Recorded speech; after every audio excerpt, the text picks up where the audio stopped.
that the gold demand, the gold market, is actually a threat to the entire global financial system. Well, that's right, it is, because you have massive amount of contracts that are standing behind just a little bit of gold, or the other way around, a little bit of gold and silver standing behind a massive number of contracts that are now standing for delivery. The rationale that we've all grown up into believing that gold and silver are tools or safe haven tools to protect our wealth and our finances in periods of uncertainty and chaos. Well, that's Cartel 101. In recent months, gold prices have risen to new record highs, topping $3,500 for the first time before easing to $3,350.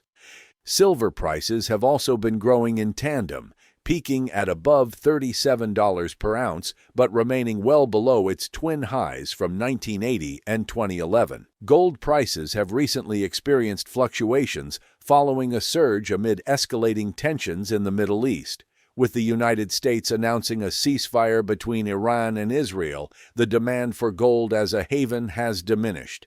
Despite a recent 4% decline in gold prices, the overall trend remains optimistic. The recent pullback is perceived as a healthy correction within a broader bullish framework, with market sentiment still leaning towards upward movement, particularly in light of ongoing macroeconomic uncertainties and the persistent global demand for safe haven assets. Silver has recently seen a sharp decline of approximately 5% from its recent highs, raising short-term concerns among traders. However, the broader trend for silver remains robust. Andy Schectman mentions that the mainstream narrative suggests that gold and silver prices recently dropped due to easing tensions between Israel and Iran, specifically the signing of a temporary ceasefire. Andy explained that it was fascinating to watch how hard the big banks worked to keep silver prices near or below $36 an ounce. When looking at how gold has fallen $100 since June 12th and silver dropped about $1, Andy emphasized this isn't a natural correction. He believes it's a managed decline that started quietly over the weekend and continued until today, timed perfectly with the quarter's end and the expiration of contracts. Before we begin, consider subscribing to the channel and hitting the bell icon to stay updated with the latest content. The conventional wisdom is that gold and silver dropped due to easing of the Israeli-Iran tensions, the signing of the temporary or hopefully the long-lasting ceasefire, but that's not what it was. I mean, you had options expiration, you have the end of the quarter, which options expiration was today, mind you, and I think it's interesting that they really had a hard time keeping it at or near $36 an ounce. And if you look at the amount of contracts that they had trying to keep it below that level, it's really quite incredible. There were 76,617 short contracts to keep the price down. It's an all-time record. And here it is. It's right back up. The demand, the physical demand at that level is extraordinary. But to see gold down $100 since June 12th and silver $1 lower, that's not a reaction to geopolitical events or a cooling of the narrative. This isn't a natural correction. It's a managed decline, and it started Sunday night, and it went all the way down to today. But not only do we have the end of quarter and the options expiration, you have the July contract, which will go off the board, I believe, on Monday, the first day of delivery requests. And so we've been seeing tremendous deliveries come out of COMEX. I would expect to see that continue. Look, the prices were reacting long before any conflict had arisen in the Middle East, certainly the one that we're focusing on. But since President Trump was elected, you've had almost 820 tons of gold stand for delivery done again, and somewhere in the neighborhood of 9,000 tons of silver stand for delivery. The trend is not stopping, quite frankly, and you can see the amount of effort that the banks are using to keep it down. I mean, it's extraordinary when you figure each one of these contracts on silver are 5,000 ounces, and they're trading 76,617 contracts to keep the price down.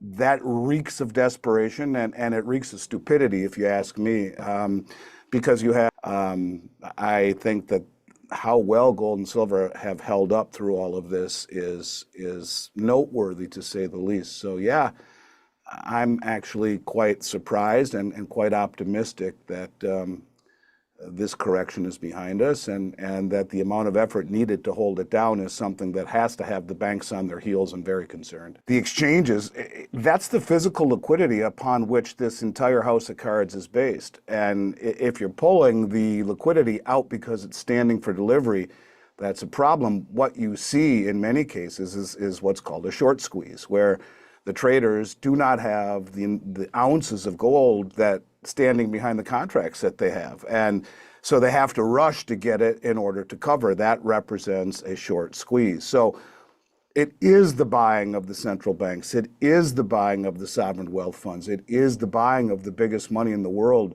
the sophisticated money in the world, who is able to accumulate and stand for delivery, that is affecting the price at that level. And yes, it is exacerbated. That's something that I think people need to really understand, that this is something that never, ever happened before. LBMA is trading 200 million ounces of gold per day and 3.43 billion ounces of silver, with a B, per day. That's almost 4 times global mine supply per day, annual global mine supply per day, standing behind somewhere in the neighborhood of, I don't know, under 200 million ounces. That is the float. I think it's much less than that right now. So you're talking 12 plus times the float. What you're witnessing right now is a desperate effort by the West, who has always been able to easily manipulate the price of gold and silver through levered contracts, because no one ever challenged them by standing for delivery. And that's really the difference. And these deliveries continue to happen across the globe. So yeah, I think this should be looked at as a very optimistic and hopeful development, where they have to expend that kind of effort to hold the price down, and yet it really didn't go down very much, didn't dip below 36, and if it did for a very, very short period of time, and here we are right back above it again.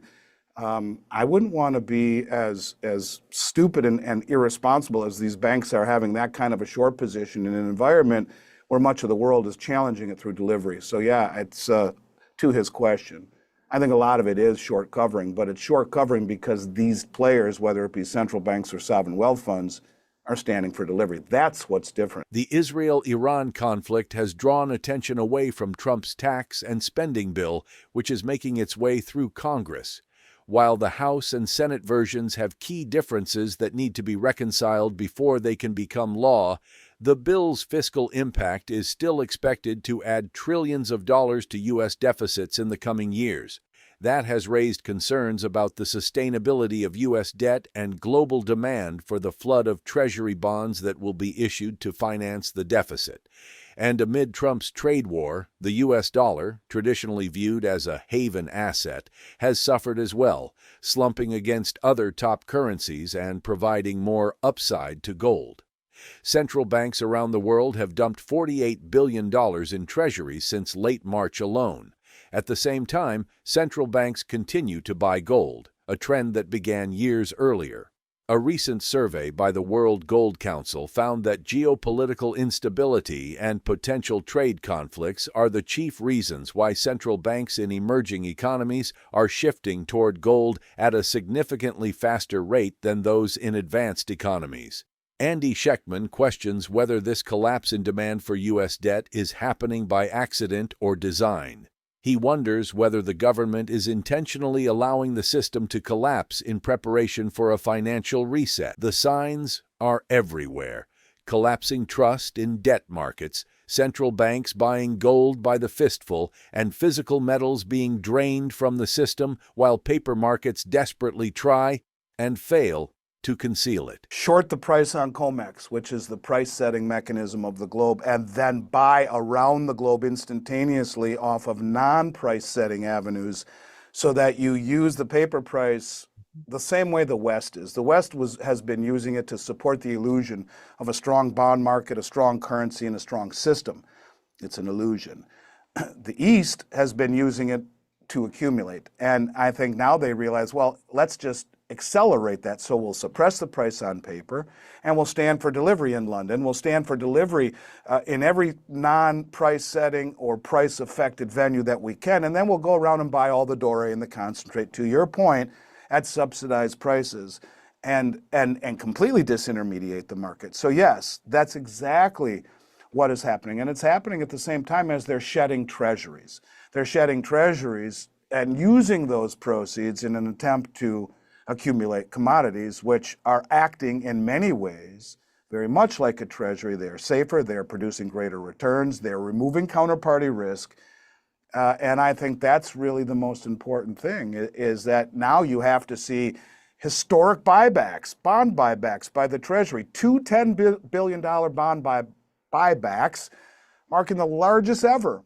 And they're doing that in an attempt. Those are the last 2 weeks in a row, or 2 out of the last 3 weeks in a row. The Treasury comes in and issues short-term debt to have the liquidity to buy back their older maturity debt that's in circulation, to retire that, because there is no demand for it. At the same time, you have the Fed coming in saying it's not QE, spending $50 billion to buy an assortment of 3, 10, and 30-year treasuries, because that demand is waning. These are all very important crumbs that all lead to a bigger picture. And I mean, you can see the dollar is under pressure. The US dollar index fell to a 3-year low recently. And, it's down 10% nearly this year. So ever achieved just through trade. And so you have to export dollars. You have to have demand for dollars, which pushes the dollar up, and other currencies down, which makes manufacturing in those countries cheaper. That's why everything went that way to begin with. And so this is really the paradox, is are we better off having the reserve currency or not? Ask Vice President Vance, he'll tell you no. And so maybe, just maybe, that realization is coming into play that, well, we'll do things that will ultimately reshore the strategic manufacturing, which is a necessity. We have to do that, and it won't be pleasant.